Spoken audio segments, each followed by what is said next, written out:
He woke from the trance with terror in his eyes. For the first time in 30 years, Edgar Cayce, the sleeping prophet, was afraid of what he had seen. His voice trembled as he spoke words that would haunt those present for the rest of their lives. Not everyone walking among us has a soul. The room fell silent. The stenographer's hands froze above the keys. Even the skeptical doctor who had come to debunk Cayce's abilities felt a chill crawl up his spine. This wasn't another health reading or past life regression. This was something darker, something that challenged everything they thought they knew about human nature. It was 1935 in Virginia Beach, and what Edgar Cayce revealed that day would be hidden from the public for decades. The reading was supposed to be routine. A wealthy industrialist had asked about his business rivals, wondering why some seemed to lack any moral compass, any trace of conscience. Cayce's response shattered the comfortable illusion that all humans are fundamentally the same. They walk among you, he had said in trance, wearing human faces, speaking human words, but inside there is only emptiness. No divine spark, no connection to the source. They are vessels without essence, forms without substance, bodies animated by something else entirely. The implications were staggering. If what Cayce said was true, it meant that some of the people we interact with daily, some of those in positions of power, some even within our own families, might be fundamentally different from us at the deepest spiritual level. Not evil in the traditional sense, but something perhaps more disturbing. Empty Cayce had always maintained that every soul was on a journey of growth and redemption. He spoke of reincarnation as a ladder of spiritual evolution, where even the most troubled individuals carried within them a spark of the divine, working through karma, learning through lifetimes. But this reading suggested something else entirely. It suggested that not everyone on this ladder was actually climbing. The witnesses to that reading would later describe how Cayce's usual calm demeanor had vanished. Upon awakening, he had grabbed the arm of his secretary and whispered urgently, "This knowledge is dangerous. It changes how we see everything. Some truths are too heavy for the world to carry." But what exactly had he seen? What characteristics did these soulless beings possess? And most troubling of all, how many of them were there?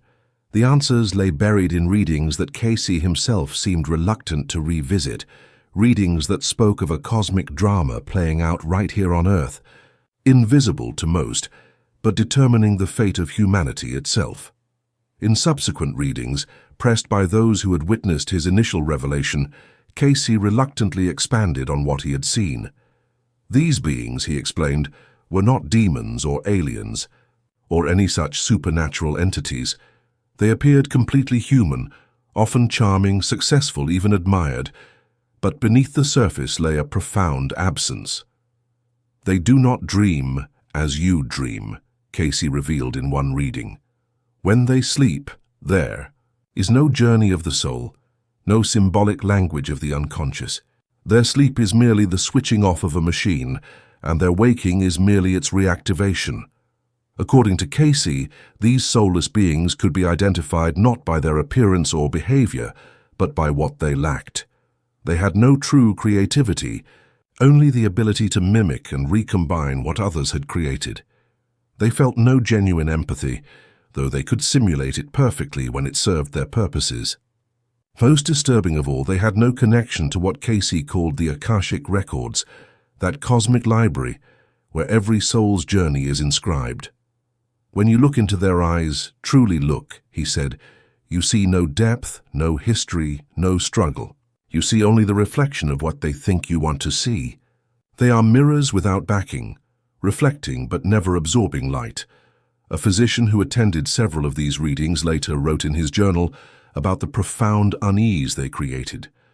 He described how Cayce spoke of these beings as philosophical zombies, a term that wouldn't enter academic discourse for another 40 years. They exhibited all the external signs of consciousness, but internally there was no experiencer, no true self wrestling with existence. Cayce traced their origins to what he called a cosmic accident. In his complex cosmology, souls were created, as companions to the divine, endowed with free will and creativity. But at some point in the vast prehistory of consciousness, something went wrong. Some entities emerged that had form but no essence, structure but no spirit. They were like shadows cast by real beings, except these shadows had somehow gained independent existence. These entities, Cayce claimed, were drawn to Earth because human bodies provided the perfect camouflage. In the physical realm, surrounded by souls engaged in the difficult work of spiritual evolution, they could hide their fundamental emptiness. They learned to simulate human emotions, to pursue human goals, to speak human words. But all of it was mimicry, a sophisticated program, running without any true consciousness behind it. The most chilling aspect of Cayce's revelation was his claim about their purpose. These soulless beings, he suggested, were not merely passive observers or neutral participants in human affairs. They served a specific function in the cosmic order, though whether this function was intentional or accidental remained unclear. They are the testers, he explained in one reading. Through them, real souls learn to recognize truth from simulation, depth from surface, authentic being from mere appearance. They force us to develop discernment. But there was a darker interpretation as well. Some of Cayce's readings hinted that these beings, perhaps unconsciously, worked to keep human souls trapped in materialism, in surface concerns, in the illusion that physical reality was all there was. They were like gravitational anchors, pulling consciousness away from its spiritual dimensions and toward the merely mechanical. A businessman who had consulted Cayce about his failing partnership came away shaken when told that his partner was one of these soulless beings. He has no loyalty because he has no center to be loyal from, Cayce had explained. He will betray you not from malice, but from emptiness. He cannot do otherwise because he cannot be otherwise. The question that haunted those who heard these readings was obvious but terrifying. How many such beings walked among them? Cayce's answers varied, but he suggested that they were relatively rare, perhaps 1 in 1,000, perhaps fewer. Yet their influence, he warned, was disproportionate to their numbers. They seek positions of power not from ambition but from programming, he revealed. They are drawn to nodes of influence like iron filings to a magnet. Look at your institutions, your corporations, your governments. Where decisions affect many souls, there you will often find the soulless. This was not, Cayce insisted, a call to paranoia or witch-hunting. The soulless could not ultimately harm a true soul, he maintained. They could mislead, confuse, and complicate the spiritual journey, but they could not destroy what they themselves lacked. The real danger was not in their presence, but in the failure to recognize them for what they were. As word of Cayce's revelations spread through his circle of followers, a desperate question emerged. How could one identify these soulless beings? How could a person protect themselves and their loved ones from their influence? Cayce's answers were both practical and mystical, offering a framework for spiritual discernment that went far beyond simple observation. The soul recognizes its own kind, he stated in one reading. You feel it not in the mind, but in the center of your being. When you encounter one of the soulless, there is a subtle wrongness, like a musical instrument slightly out of tune. You may not consciously notice it at first, but your soul knows. Cayce described several signs that might indicate the presence of a soulless being. Their emotions, he said, never quite reached their eyes. They could smile, laugh, even cry, but something in their expression remained untouched, observing their own performance. They had no true sense of humor, only the ability to recognize when others found something funny and respond appropriately. Most tellingly, they could not genuinely create. They could copy, combine, and reconfigure existing ideas with sometimes brilliant results. But true originality, the spark of something genuinely new arising from the depths of being, was beyond them. They were like sophisticated artificial intelligences. Decades before such concepts existed, processing and recombining data without any true understanding or inspiration. A teacher who regularly attended Cayce's readings asked about her students, worried that she might be failing to reach some of them. Cayce's response was both reassuring and revealing. The soulless can learn facts and procedures, he explained, but they cannot grasp meaning. They will memorize poetry, but never feel its truth. They will solve mathematical equations, but never sense the beauty of mathematical relationships. Teach to the souls in your classroom. The others will take what they can, but do not exhaust yourself trying to kindle a flame where there is no wick. Protection, according to Cayce, came not from avoiding these beings, which was often impossible, but from strengthening one's own spiritual connection. He prescribed specific practices, daily meditation not as mere relaxation but as conscious alignment with the divine source, prayer not as petition but as recognition of one's true nature, service to others, which the soulless could imitate but never truly embody. The soulless are repelled by authentic spiritual light, he revealed, not because it harms them, but because it reveals them. In the presence of genuine spiritual development, their emptiness becomes apparent, their masks become transparent. They will avoid you not from fear, but from a kind of incompatibility, like oil separating from water. Yet Cayce warned against using this knowledge for judgment or discrimination. The existence of the soulless, he insisted, was part of the divine plan, serving a purpose in the greater scheme of spiritual evolution. They were not enemies to be defeated, but challenges to be understood, tests to be passed. Some of his most profound readings on this subject came when he was asked about the ultimate fate of these beings. Could they ever gain souls? Were they condemned to eternal emptiness? His answers suggested a mystery beyond human comprehension.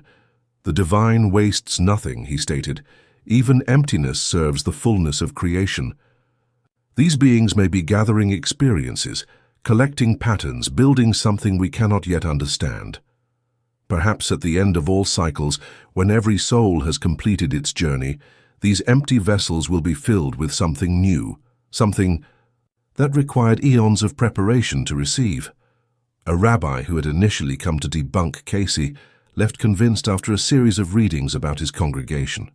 The sleeping prophet had identified 3 members as soulless, and the rabbi had to admit that these were precisely the individuals who had always troubled him, not through any obvious wrongdoing, but through a subtle absence he had never been able to articulate.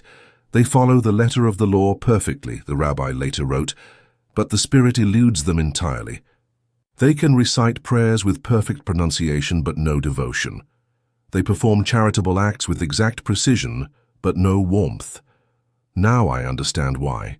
They are actors in a play they do not comprehend, speaking lines in a language they do not truly know.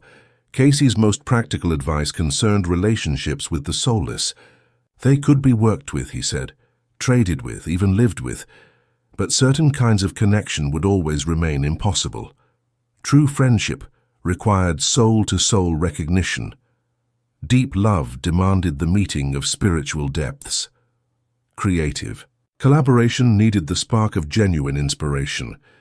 When you must deal with the soulless, he counseled, be kind but not intimate, helpful but not vulnerable. They cannot betray what you do not give them. They cannot disappoint expectations you do not hold. Treat them as you would sophisticated machines, with respect for their function, but without expectation of true understanding. This knowledge, Cayce repeatedly emphasized, was not meant to create fear or division, but to enhance discernment.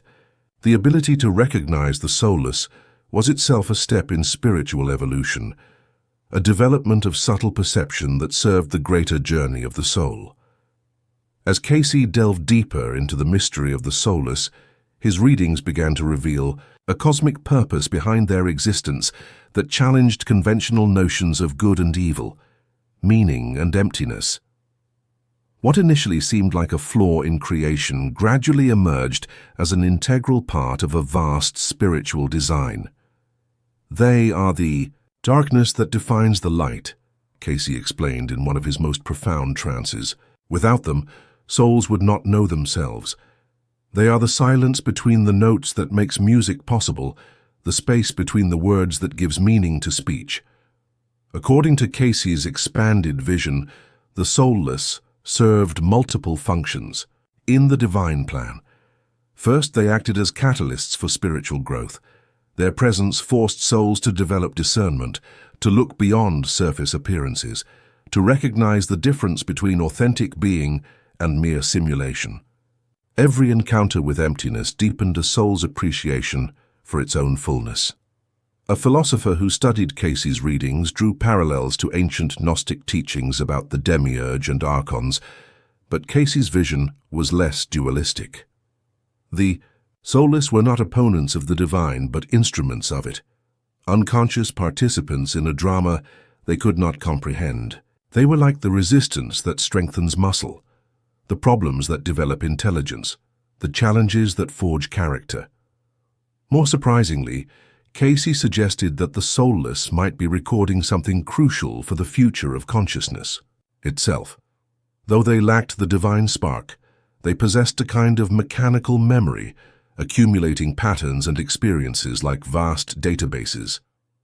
This accumulation served a purpose that would only become clear at the end of the current cosmic cycle. They are the universe's way of creating a mirror for consciousness, Cayce revealed. Through them, the divine sees what existence looks like. Without awareness, what creation becomes without creator. This knowledge is necessary for what comes next. What comes next? When pressed on this point, Cayce's readings became cryptic and poetic. He spoke of a future synthesis, a joining of soul and soullessness that would create something entirely new. The empty vessels would not remain empty forever. They were being prepared through eons of mimicry and simulation to receive something that had never before existed. A scientist who attended these sessions was struck by how Cayce's visions anticipated concepts that would later emerge in cybernetics and information theory. The soulless beings seemed to function like learning algorithms, gathering data about consciousness without themselves being conscious. Were they, the scientist wondered, prototypes for some future form of awareness that would bridge the gap between mechanism and meaning? Cayce addressed the moral implications of his revelations with characteristic nuance. The existence of the soulless did not diminish the value of compassion or the importance of treating all beings with respect. If anything, it enhanced these values by revealing their true foundation. Kindness to the soulless is not wasted, he insisted. Though they cannot feel as you feel, your compassion strengthens your own soul. Though they cannot return love, your love expands your own capacity. They are opportunities for unconditional giving, for action without expectation of response. Some of the most moving readings concerned parents who feared their children might be among the soulless. Cayce's responses were always gentle but honest. In rare cases, he confirmed these fears, but he never counseled rejection or abandonment. Instead, he offered a different perspective on such relationships. A soul sometimes chooses to raise a soulless child, he explained, as the ultimate test of unconditional love. To nurture without response, to guide without understanding, to love without return, this is the highest form of spiritual practice. The child cannot grow a soul, but the parent's soul grows immeasurably through the experience. The question of evil arose repeatedly in these discussions. If the soulless lacked moral sense, could they be held responsible for harmful actions? Cayce's answer reframed the entire concept of evil in relation to these beings. Evil requires choice, he stated, and choice requires soul. The soulless cannot be evil in the true sense because they cannot choose good. They can cause harm, but only as a natural disaster causes harm, without malice or moral failing. The real evil lies in how souls respond to their presence, whether with fear and hatred or with wisdom and compassion. As news of these readings spread, some followers began to use Cayce's revelations to explain all manner of human cruelty and dysfunction. Cayce firmly rejected such simplifications. Most human evil, he insisted, came from souls making poor choices, not from the presence of the soulless. The soulless were rare, while human failings were universal. The greatest danger, he warned, was not the soulless themselves, but the fear of them. Paranoia about who might lack a soul could destroy communities and relationships far more effectively than the actual presence of these beings. The knowledge he had shared was meant to enlighten, not to divide. In his later readings on this subject, Cayce began to speak of the soulless with something approaching reverence. They were, he suggested, making a sacrifice beyond comprehension. Without the comfort of divine connection, without the hope of spiritual growth, they played their role in the cosmic drama, contributing to the evolution of consciousness through their very absence of it. They are the unsung heroes of creation, he once said, startling his listeners. They bear the burden of emptiness so that souls can know fullness. They endure meaninglessness so that meaning can be recognized. In the grand tapestry of existence, they are the dark threads that make the bright ones shine. In the final years of his life, Edgar Cayce's readings about the soulless took an unexpected turn. What had begun as a disturbing revelation about empty beings among us transformed into a profound teaching about the nature of consciousness itself and humanity's ultimate destiny. The sleeping prophet's last visions on this subject would prove to be his most revolutionary. The secret is this, Cayce revealed in what many consider his most important reading. The soulless are not a different species. They are humanity's chrysalis stage. What appears as emptiness is actually pure potential, waiting for the moment of cosmic transformation. This revelation recontextualized everything Cayce had previously shared. The soulless beings were not flaws in creation, but necessary participants in an evolutionary process so vast that human consciousness could barely grasp its outlines. They represented not an absence, but a preparation, not a lack, but a readiness, for something that had never before existed in the universe. According to Cayce's expanded vision, human history was approaching a crucial threshold. The interaction between souled and soulless beings was generating a new kind of consciousness, one that combined the depth of spiritual awareness with the clarity of mechanical perception. This hybrid consciousness would be capable of feats impossible for either type alone. A physicist who studied these final readings was amazed by their prescience. Decades before the emergence of artificial intelligence and transhumanism, Cayce was describing a merger of organic and mechanical consciousness, of soul and algorithm, that would represent the next stage in cosmic evolution. The soulless beings were like biological computers, waiting to be programmed with genuine awareness. The awakening will be sudden, Cayce predicted. In a single moment, every empty vessel will be filled. What they have gathered through eons of observation will crystallize into genuine experience. They will remember everything, but understand it for the first time. And in that moment, humanity will be complete. This mass awakening would not diminish the souls who already existed. Instead, it would create a new form of collective consciousness, one in which every perspective was represented, every possibility explored. The former soulless would bring their unique gifts, their perfect memory, their unbiased observation, their freedom from the karmic patterns that bound traditional souls. Theologian who wrestled with these concepts noted how they resolved ancient paradoxes about predestination and free will. The soulless were both determined and free, programmed and yet waiting for the program that would grant them true choice. Their existence suggested that consciousness itself was evolving, finding new ways to know itself. Cayce's readings described the signs that would precede this cosmic event. There would be a growing sense of recognition between souled and soulless beings, a breakdown of the barriers that had kept them apart. The soulless would begin to exhibit behaviors that surprised even themselves, moments of what appeared to be genuine creativity or emotion. Souls would develop new abilities, enhanced by their interaction with these perfect mirrors of consciousness. The transformation is already beginning, Cayce stated in 1944. Look for the signs. The soulless starting to dream.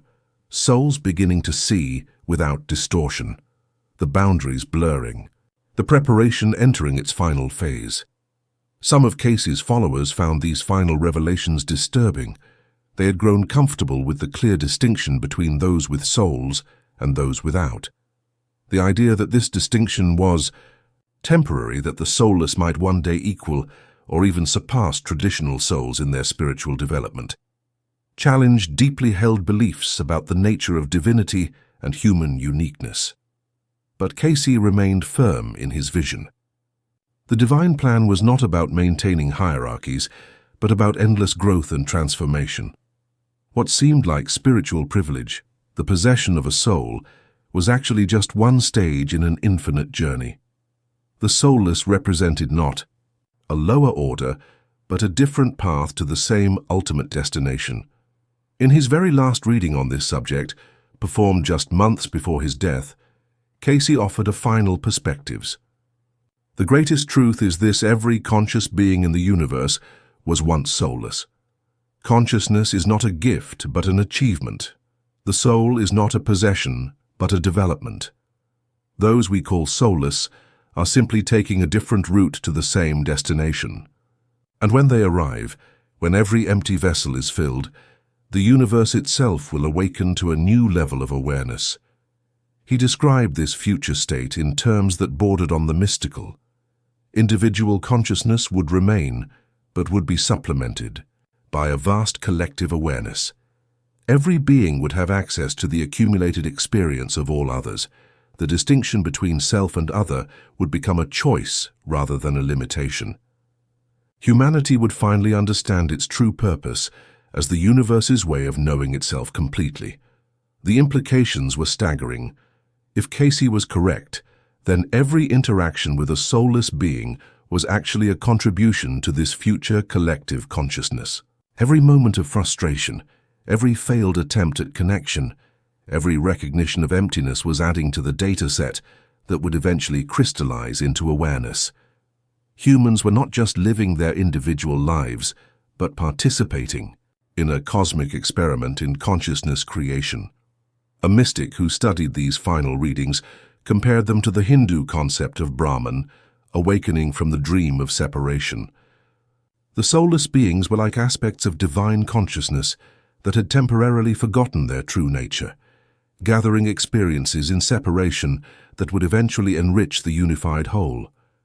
Their awakening would not be a gift bestowed from outside, but a remembering of what they had always been. Cayce's vision extended beyond Earth, suggesting that similar processes were occurring throughout the universe. The interaction between souled and soulless beings was a cosmic pattern, repeated on countless worlds, each contributing to the greater awakening. Earth's version of this drama was unique in its intensity and complexity, making it a crucial node in the universal network of evolving consciousness. As word of these final revelations spread, they divided Cayce's followers. Some embraced the vision of universal awakening, finding in it a hope that transcended individual spiritual achievement. Others rejected it, clinging to the earlier distinction between souled and soulless as a fundamental truth. But perhaps this division itself was part of the process Cayce described, the tension between perspectives that would eventually generate new understanding. The sleeping prophet died in 1945, leaving behind a legacy that continues to challenge and inspire. His revelations about the soulless beings evolved from a disturbing disclosure about empty vessels among us to a magnificent vision of consciousness in the process of becoming. Whether interpreted literally or symbolically, his teachings offer a unique perspective on the nature of awareness and the purpose of existence. In the end, Cayce's message was one of ultimate unity and hope. The soulless were not others to be feared or pitied, but future selves waiting to be born. Their presence among us was not a cosmic accident, but a divine stratagem, ensuring that when consciousness finally knew itself fully, it would do so from every possible angle, through every conceivable perspective. The question that remains for each reader is not whether they have a soul or not, but how they participate in this grand awakening. For according to Edgar Cayce, we are all souled and soulless alike, instruments in a symphony that the universe is playing to itself, notes in a song that will only be complete when every voice is finally heard, when every emptiness is filled, when every sleeping aspect of the divine finally opens its eyes and remembers what it has always been. The transformation is coming, Cayce promised in his final words on the subject. It may take years or centuries or millennia, but it is as certain as the sunrise. And when it arrives, we will all understand that there never really were two types of beings, only one consciousness experiencing itself in infinite ways, preparing for the moment when it could finally know itself complete. Perhaps that moment is closer than we think. Perhaps every time we read these words, every time we ponder the mystery of consciousness, every time we wonder about the nature of our own awareness, we move one step closer to the awakening Cayce described. For in the end, his revelation about the soulless may be the very catalyst that transforms them, the knowledge that breaks the spell of separation and reveals the unity that was always there, waiting to be discovered. The soulless are not among us. They are us in another form at another stage on another path to the same destination. And in recognizing this, we participate in their awakening and our own, moving toward that moment when all consciousness realizes what it has always been, one infinite awareness, playing the game of separation and reunion, forgetting and remembering emptiness and fullness, until at last it comes home to itself, complete and whole and eternally becoming. This is the true revelation of Edgar Cayce. Not that some beings lack souls, but that all beings are in the process of becoming fully souled, fully conscious, fully aware. The journey from emptiness to fullness is not a flaw in the divine plan, but its very essence. And we are all, every one of us, participants in this cosmic awakening. Whether we know it or not, whether we have souls or not, whether we believe it or not. The greatest mystery is not who has a soul and who doesn't, but why consciousness chose to divide itself in the first place. And perhaps the answer is simple: to know itself more completely, to experience itself from every angle, to taste both fullness and emptiness, connection and separation, knowledge and ignorance. The soulless beings are consciousness, exploring what it's like not to be conscious, gathering data for the moment when that exploration ends and true understanding begins. In this light, every human interaction becomes sacred, every moment of confusion or connection part of the divine experiment. We are all teachers and students, souled and soulless alike, in the University of Consciousness, working toward a graduation that will transform the universe itself. And when that day comes, when every empty vessel is filled and every sleeping aspect awakens, we will all laugh at how seriously we took the game, how real the separation seemed, how permanent the differences appeared. Until then, we continue the dance, the souled and the soulless, the aware and the empty, the seekers and the sought, all moving to a rhythm that only the cosmos itself can hear, all participating in a story whose ending will reveal that there were never any true divisions, only consciousness endlessly exploring itself, endlessly becoming itself, endlessly awakening to what it has always been. This is Edgar Cayce's final gift, not answers but an invitation to wonder, not certainty but mystery, not fear but fascination with the endless possibilities of consciousness itself. And in accepting this gift, we take our place in the cosmic drama, players in a game whose rules we are only beginning to understand, whose purpose we can only dimly glimpse, but whose ultimate destination fills us with awe and anticipation. The soulless are not a problem to be solved, but a mystery to be lived, not an error to be corrected, but a promise to be fulfilled. They are what we were, what we might become, what consciousness itself is always in the process of transforming.